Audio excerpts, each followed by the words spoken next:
Chapter 5. Mysteries of Anakaland. What exactly is Anakaland? Why does everybody on Earth change the subject if their child asks them about this strange place hovering up north, not more than a half a day's journey beyond the fabled speed traps of PPD's Nice? What was up with all the urban legends surrounding it, and how in the world did they ever come about? Moreover, what was so special about the lands up there, spawning all sorts of confusing myths about its physical dangers? Myths that were said to have brought about a slew of tales around campfires and Wickerman rituals in ancient days. To understand a place like Anakaland, one has to take all hearsay with a grain of salt and keep an open mind. Most of the rumors about it are warped and inaccurate.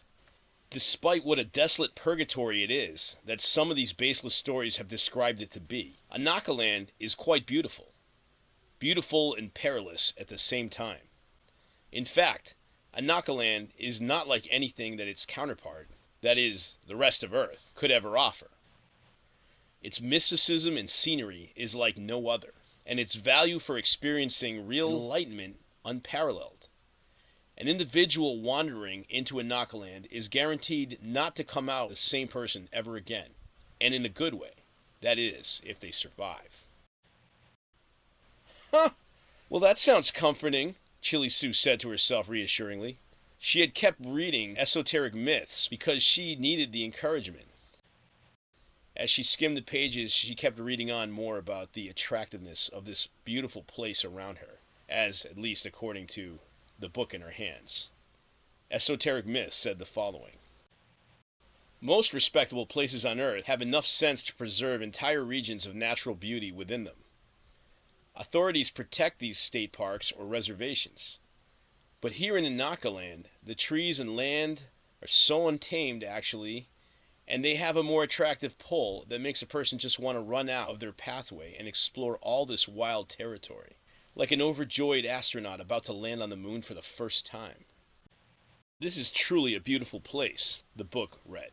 There are areas in Anakaland that are so enchanting that a traveler has to fight the hardest temptation to resist wanting to stare at these striking sights scattered around. Every one of them so different than anything one could imagine in the mind, in more of these so-called, quote-unquote, civilized regions back home. Chili Sue looked at the scenery surrounding her. Huh, the book definitely got that part right. This place resembled an Eden, if you will, if there ever could have been one. The vegetation in this garden alone she was surrounded by looked borderline artificial.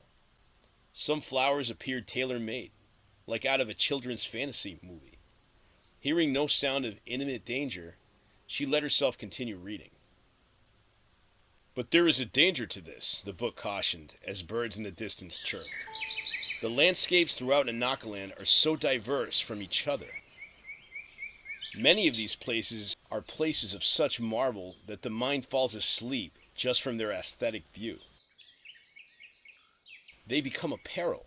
A person could be trekking by a cluster of hillsides silhouetted against the strange dusk purple skies in the deep south of Anakaland, or find themselves innocently stopping and taking in a breathtaking stare of the painted countryside, only to be ambushed by a feral bokobo creature or something hostile hiding in the background. Seconds could turn into minutes, as the traveler forgets about everything else and forever sits down, staring at a cluster of waterfalls or a forest below. But beware of the predatory wildlife here. Defenseless prey gets attacked into oblivion if one is not careful here. Chili Sue immediately looked up in alarm, half expecting to see some monster come out of the woods and attack her. But the sounds of the chirping birds and quaint wildlife that expertly hid themselves from her sight were the only noises to be heard. So she skimmed a few pages and continued reading. The elegant description of Anakaland went on, as esoteric myths said the following. Or suppose a person has more wits than that, the book continued. Maybe, for an instance, a wanderer finds himself by the orange sunsets, somewhere in the rolling hills of the Biodordromo in Anakaland, a strange region where time feels like it's working backwards. The ionosphere there introduces a beautiful optical shade of color in the sky, a shade that's light, and light that's so brilliant that sundown becomes a new sunrise and the days hardly experience nightfall. Beware of regions by flat mountain, the book went on. As the optics of the rays of light in the skies change their wavelengths to produce the most surreal colors, beware of the Bolshevites. They are dark and strange blue quartz, ancient monuments resting on tops of some of these hills. They can call out to an unwary traveler most enchantingly, making them want to run up to one of these massive structures and sit at their base. A person who hears their so-called voices could have ended up sitting there for all eternity. They will listen to their eager stories about whatever accounts come out of them, until that person's sinews wither away and their bones bow in addictive worship before these structures. The countless skeletons found at the footsteps of these monuments are a testament for anyone to tread certain parts of the rolling hills of the Bairro d'Ordomo without earplugs. Earplugs, Chili Sue thought out loud. Suddenly, she heard a low baritone sound coming from behind a row of pine trees nearby. It sounded like a cross between a cricket and a giant toad, if that was possible. Alarmed, she immediately stood up and jumped to her feet.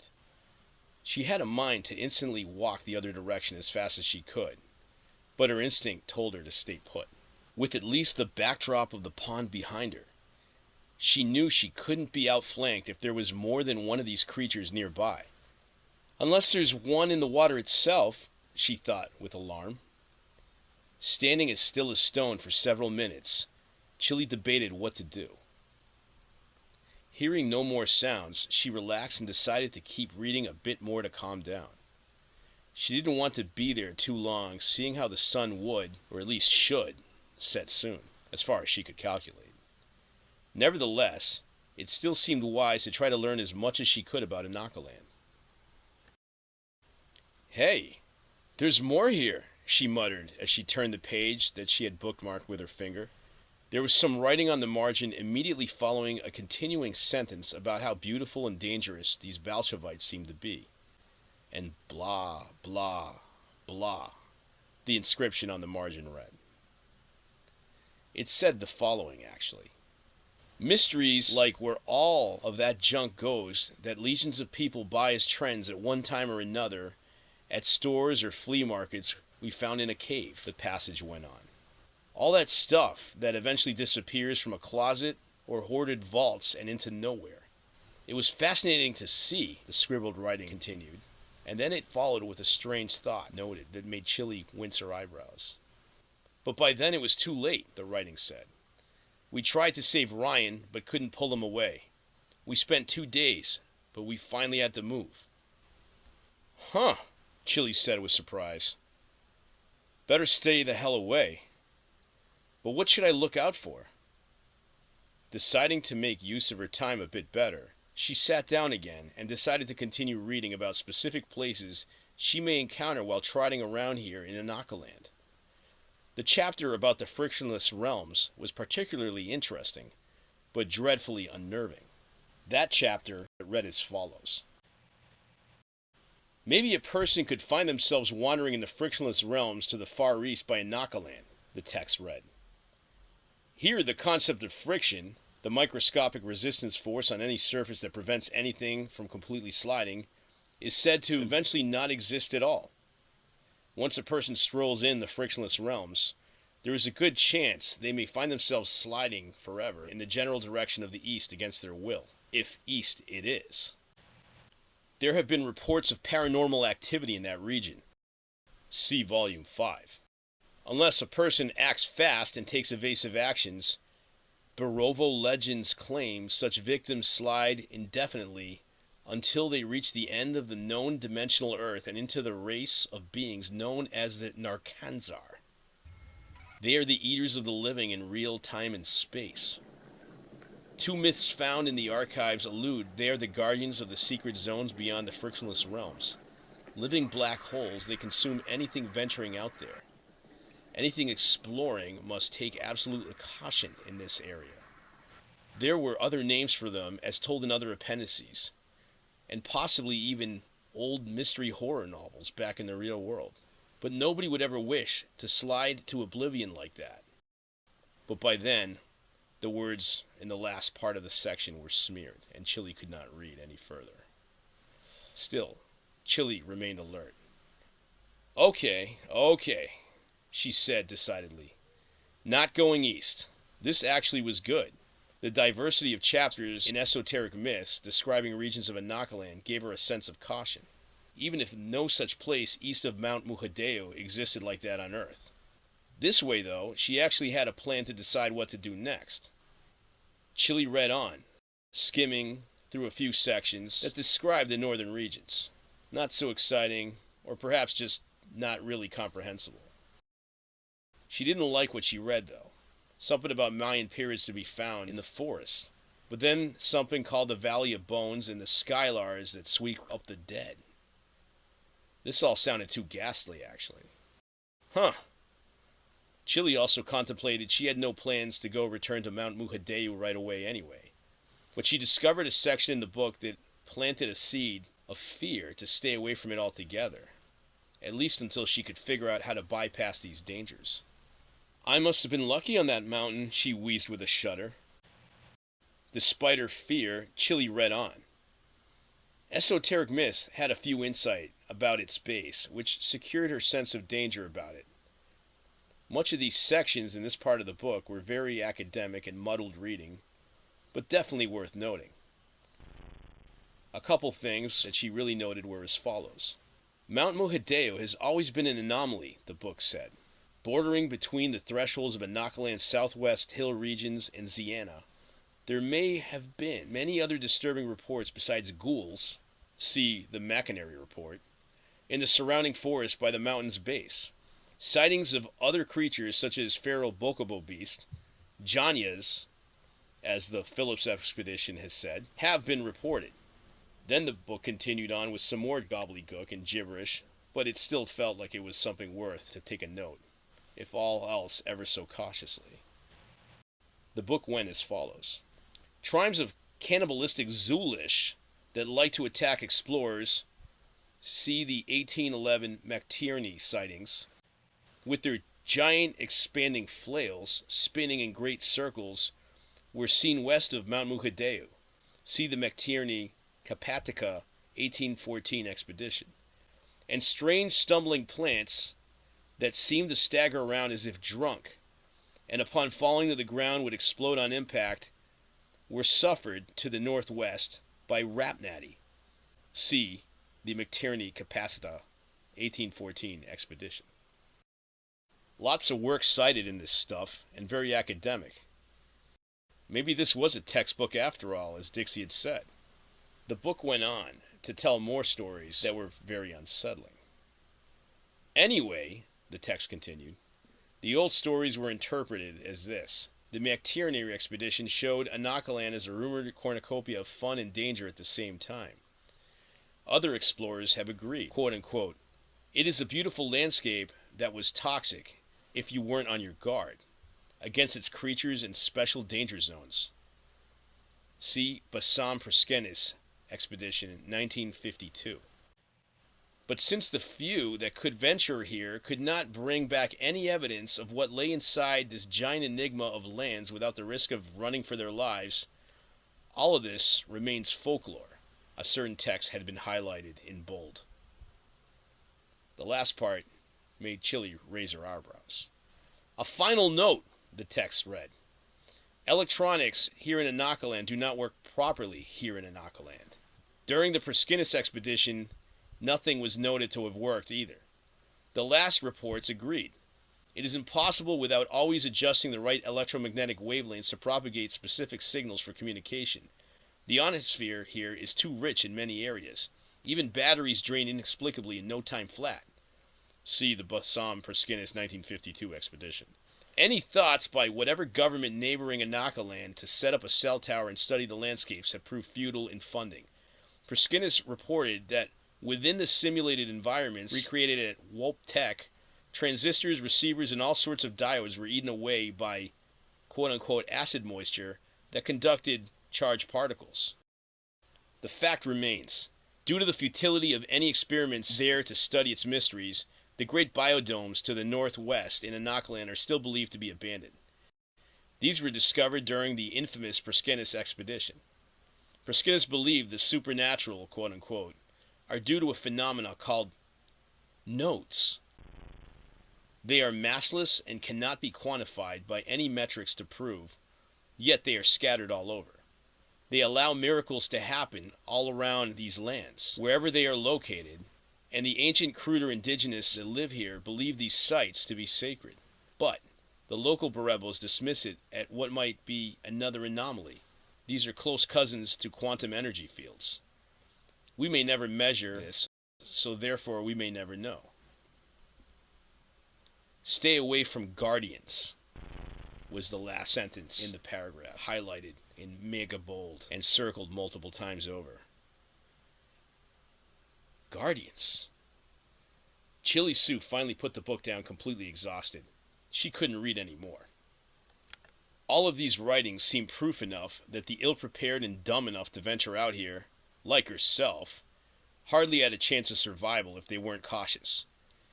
Chili squeezed the book as if it was a stress ball before she put it back in her bag and grunted with a facepalm. Oh my God, what the hell did I get myself into? She asked herself. Anakaland was truly a dangerous place. And all this before the portals. Who knows what havoc they were causing back home? Chili got up and started exploring again. She thought about what she had read about in Dixie's book, esoteric myths about this strange anomaly called the Hollow Earths, and what it said about them. Where was the gateway to the Hollow Earths? What were the Hollow Earths? She wished there was a library nearby where she could just spend a few days and study everything with ease. All of this was interesting. It was just so academically draining. She wandered around to the left side of the gardens again, from where she had woken up, occasionally stopping by to examine a strange-looking botanical growth. Many of the plants here literally looked alien. Whenever she would find something that resembled fruit, she was tempted to try it. Everything appeared bright and inviting. Then she remembered her gummy berry thingies and power bars in her bag, and she slapped her hand away. This went on for quite some time, wandering around the western side of the valley she was in, and ever steering towards those mysterious western hills in the distance. Now it was a strange thing, but the pinkish ivory color of sky did not seem to dim at all. Although the gummy berries, quote-unquote, had revived her completely, she had to have been awake for a long time now. In fact, why wasn't the sky a dark green anymore? In a quick fit of irrational desperation, Chili ran into a tree as hard as she could to wake herself up. Bang! Temporary blackout, but when she recovered, she was still here. Well, since I'm awake anyway, I may as well use the daylight and study some more, she said to herself, feeling really stupid. She rubbed her arms. Finding yet another similar-looking, quote-unquote, poolside like the one she discovered before, Chili Sue sat on another comfortable smooth stone bed and opened up her precious book again. By now, she had complete trust in whatever esoteric myths was telling her. She had to, or she would have gone insane. This time around, Chili didn't even try to desperately find answers. She just flipped through chapters for fun. Chapter 7 intrigued her. Apparently, there were ancient settlements somewhere out west of here. That was interesting. But any ones that once existed in the area to the west of this place called the Rolling Hills, according to the book, were saturated with monstrosities that were straight out of a horror movie. This was true especially in a region surrounding a place called Moem Cemetery. Chili shook her head. She remembered hearing briefly about that titanic graveyard. It was said to lay somewhere to the fabled southwest of a region called the Biodordomo and east of the fabled city of Kirkertown. When she reached its chapter, she winced as she studied the history of Moem Cemetery. According to the author, Moem Cemetery seemed to go on forever in all directions. If any extraterrestrial species had secretly crash landed here in ancient times, as the author suggested, this is where their remains would have been buried. The myths surrounding the landscapes in this particular territory couldn't hold a candle to the even more terrible stories surrounding many of the monuments within this cemetery. The pyramids there were the most bizarre structures that existed in physical space. Giant glowing catacombs that, according to the author's research, stargated into other galaxies. Chili Sue had to smile, even if all of this was making her nervous. Unoriginal. Just like every stupid conspiracy theory about the pyramids of Egypt, chuckled Chili. No wonder why Dixie loved this thing. Except, unlike Egypt, according to the book, it was unlikely you would ever see such a strange thing in Egypt as you would see in Rome. Like stone altars flying off platforms that descended into the heavens, or multi-headed skeletons throwing their own bones right at you, and giant monuments rising out of the ground and rolling around as if they wanted to crush you. For all its talk about ancient civilizations and super monuments, the book was unable to explain how the entire realm of Anakaland had become abandoned. Something vague was written about a flood, or some other cataclysmic disaster that had destroyed everything. It didn't really matter. For the moment, there was just too much to read about. Chili skimmed a few more pages and considered her options to the southwest.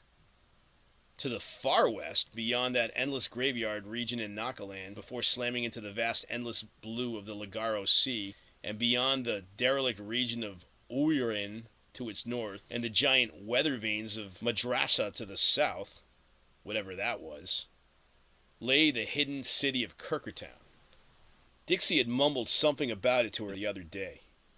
If ancient Babylon had become a fortress during a zombie apocalypse in some alternate universe and survived 5,000 years of resistance, she supposed it would have ended up like Kirkertown, at least according to what the book was saying. Some scholars claimed that this was where Cain of the biblical legends had fled and built the first great city on earth. Others described Kirkertown as a paradise asylum city like Shangri-La for the burdened and the weary, if they could survive the journey getting there. Chili Sue had grown up hearing some urban legends about the countless explorers and carefree bohemians who had passed by the boring realms at one time or another during their attempt to find this lost city. Of course, none of them were ever seen again. To Chili's dismay, the worst part of all of this was that for all its lore, esoteric myths clearly did not discuss much about the existence of a hollow earth. It touched only briefly on how Anakaland was supposedly one of the several locations in existence that led to remote places to reach the fabled hollow earths below the surface of the planet. There, the book described some idea about a multi-earth, but Chili had no idea what that meant. As she read on, she found that ancient myths from countless centuries past had spoken of similar places. Atlantean legends had gone into detail describing the reality of hidden civilizations resting under the Earth's crust, and multiple expeditions were known to have been organized by various despotic governments which had tried to fund expeditions in the hopes of discovering them in Antarctica and Tibet. Of course, nobody had ever been able to find anything that proved these places existed, or at least claimed they had. Places where the skies are an alien color, and everything runs faster and faster in velocity there than anywhere else. Chili Sue was at a loss still on what to do, but she finally realized the problem. She was fighting two sides of her brain.